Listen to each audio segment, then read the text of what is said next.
Barcelona में transfer का बिल्कुल ऐसा सैलाब सा आ गया है। अभी आज ही जॉन गार्सिया की साइनिंग फाइनलाइज़ हुई थी और तभी एक और बम फूट चुका थोड़े दिन पहले कि out of nowhere Nico Williams के पीछे जा रही है बार्सिलोना। जो वो निको विलियम्स जो कि बायर्न म्यूनिख के साथ ऑलमोस्ट डन डन था।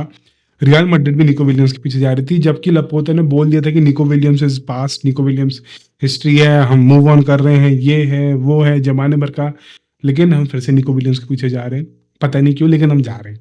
निको विलियम्स की साइनिंग भी ठीक है, मतलब 60-50 में हो जाएगी और नेट सैलरी उसकी 7-8 मिलियन है, तो कुल मिला के 12 मिलियन तक आ जाएगी उसकी salary. That is okay, affordable that's affordable. लेकिन उसके बाद बातें और हैं कि बार्सिलोना ऐसे-ऐसे नाम के पीछे जा रही है जो मुझे नहीं लगता कि बार्सिलोना को ज़रूरत थी, और मुझे लगता ही नहीं कि वो आएँगे, लेकिन बार्सिलोना उन नाम के पीछे जा रही है। सबसे पहला नाम आता है मोनाको का वैंडरसन और कोपेनहेगन का रूनी। लेकिन उसके पहले ही सबसे बड़ी बात ये होगी कि बार्सिलोना को कुछ लोगों को ऑफलोड करना पड़ेगा, और अभी करंट स्क्वाड में देखें तो ऑफलोडिंग के लिए सिर्फ 2 ही लोग हैं, आंसू फाटी, पाब्लो टोरे। आंसू फाटी की डील कहीं न कहीं मोनाको से कन्फर्म हो रही थी, अभी उसके बारे में कोई करंट इन्फो है ही नहीं, तो आई डोंट नो। लेकिन पाब्लो टोरे को ये बिल्कुल स्पेसिफिकली बता दिया गया कि भैया आपका टाइम समाप्त होता है, अब आप आगे बढ़ें, कहीं और क्लब जाएँ, वहाँ जाके खेलें, क्योंकि अब हांसी फ्लिक ने शायद सब सब साफ-साफ बता दिया पाब्लो टोरे को कि मैं आपको अपने आगे वाले प्लान्स में नहीं देखता, तो यू मस्ट लीव। और Pablo Torre must leave, it's high time now for him to leave. और जब जॉन गार्सिया आ ही गया है, तो मैं बोलूँगा कि इनागी पीनिया को भी छोड़ के जाना चाहिए, क्योंकि टर स्टेगन तो जा नहीं रहा। I want him to leave as soon as possible, but I don't think he is gonna leave any time soon, क्योंकि जैसी उसकी हरकतें हैं, मेरे को नहीं लगता कि ter Stegen is leaving Barcelona any time soon. But let's see, Inaki Pena को अब छोड़ के जाना, क्योंकि अब भाई 4 गोलकीपर का क्या करेंगे? स्क्वाड में भी 3 ही गोलकीपर रखेंगे हम, 2 रिजर्व में और 1 खेलेगा।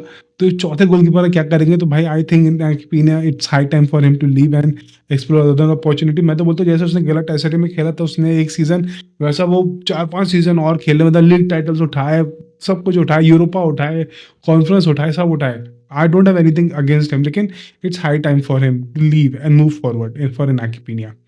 और यहाँ पे अगर मैं बोलूँ तो वैंडरसन जो है मोनाको के, जिसके पीछे पहले लिवरपूल जा रही थी, फिर रियल मैड्रिड जा रही थी, और फिर कोई नहीं जा रहा।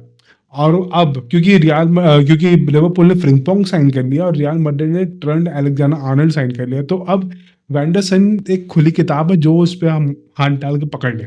तो सबसे पहले वो राइट बैक भी है, राइट विंग बैक भी है और लेफ्ट बैक भी है। तो कंसेलो जैसी प्रोफाइल है उसकी, लेकिन वो कंसेलो जैसा नहीं, थोड़ा बेटर है। ऑल्दो हाइट कम है, जो कि एरियल ड्यूल में जो बार्सिलोना की सबसे बड़ी कमी है, वो अभी भी रहेगी कि बार्सिलोना एरियल ड्यूल में हारती ही हारती है। जो कि अगर तुमको इंटर मिलान का मैच याद होगा कि उनने बॉल ऊपर से आई, बॉल नीचे आई ही नहीं, क्योंकि इंटर मिलान के प्लेयर इतने लंबे-लंबे उन्हें पहले क्लियर कर दी। ये बार्सिलोना की प्रॉब्लम बहुत हमेशा से है कि लंबे डिफेंडर से लंबे स्ट्राइकर है ही नहीं बार्सिलोना के पास। मिडफील्ड ठीक है, दैट्स ओके, लेकिन आगे और पीछे मैस्कुलिनिटी, फिजिकलिटी है ही नहीं।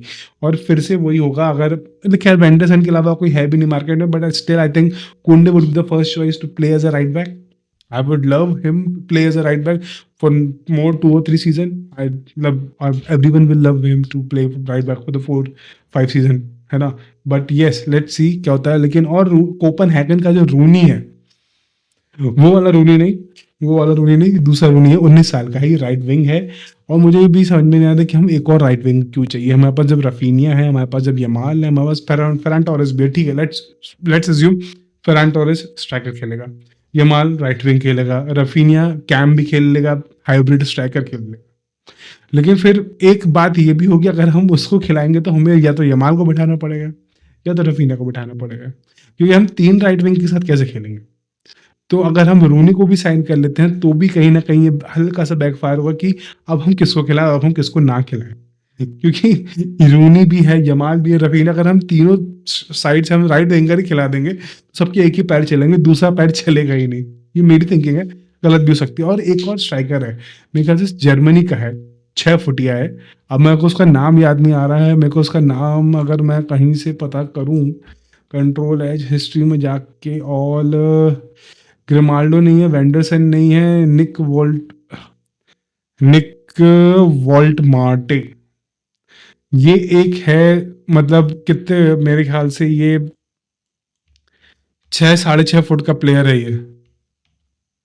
और इसके पीछे मतलब स्टुटगार्ट का है 198 सेंटीमीटर इसकी हाइट है, मतलब 23 साल का है। बढ़िया, मतलब आप यही समझ लो कि एक ज़्लाटान की प्रोफाइल का एक स्ट्राइकर मिला है बार्सिलोना को स्टुटगार्ट में, जर्मन। जो कि इसके स्टैट्स भी ठीक है, इसके स्टैट्स बुरे नहीं, इसके स्टैट्स मतलब इसने 2 गेम में, नहीं ये तो यूरो 21 है, सॉरी। अच्छा, इसने यूरो में ही अभी दिखा रहा है। और किसी के स्टैट्स इसके अभी है अवेलेबल, बुंडेसलीगा के स्टैट्स है ही नहीं शायद। बुंडेसलीगा के टोटल गोल 12 टोटल गोल हैं। ठीक है, मतलब क्या बोलूँ, 12 ही गोल मारे हैं इसने पिछले season, but it's okay. I would say it's okay. 23 साल का है, कि लंबा चौड़ा स्ट्राइकर, अगर बार्सिलोना इसको साइन करने में कामयाब हो जाती है तो I would say this would be the best deal Barcelona ever done. क्योंकि अगर 23 साल का बंदा आपको 50-40 में मिल जा रहा है तो ये बहुत बढ़िया बात है। और वो उस बंदे में है, उस बंदे में कैपेबिलिटी है, उस बंदे के स्टैट्स, अगर तुम स्टैट्स में तो नहीं है वो ज़्यादा, लेकिन इसकी स्ट्रेंथ है, गोल्स ही है, टचेस, चांसेस क्रिएशन, एरियल डूल इसका भी थोड़ा वीक है, डिफेंसिव एक्शन थोड़े वीक है, शॉट अटेम्प्ट्स इसके भी वीक हैं। ये इसके कुछ कुछ चीज़ें वीक हैं, लेकिन I think he will be a great fit as a striker. क्योंकि लेवेंडोस्की का ये मेरे ख्याल से लास्ट सीजन है, इसके बाद लेवेंडोस्की हमें नहीं दिखेगा।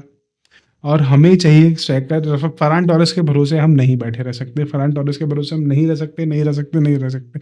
ऑल्दो कि वो एरिक गार्सिया की तरह से सरप्राइज कर दे, सरप्राइज सरप्राइज मदरफकर, तो वो तो मेरे ख्याल से नहीं होगा। लेकिन हाँ, ये है कि ये बंदा लिस्ट में है, हालैंड की जगह बार्सिलोना इसके पीछे जाएगी।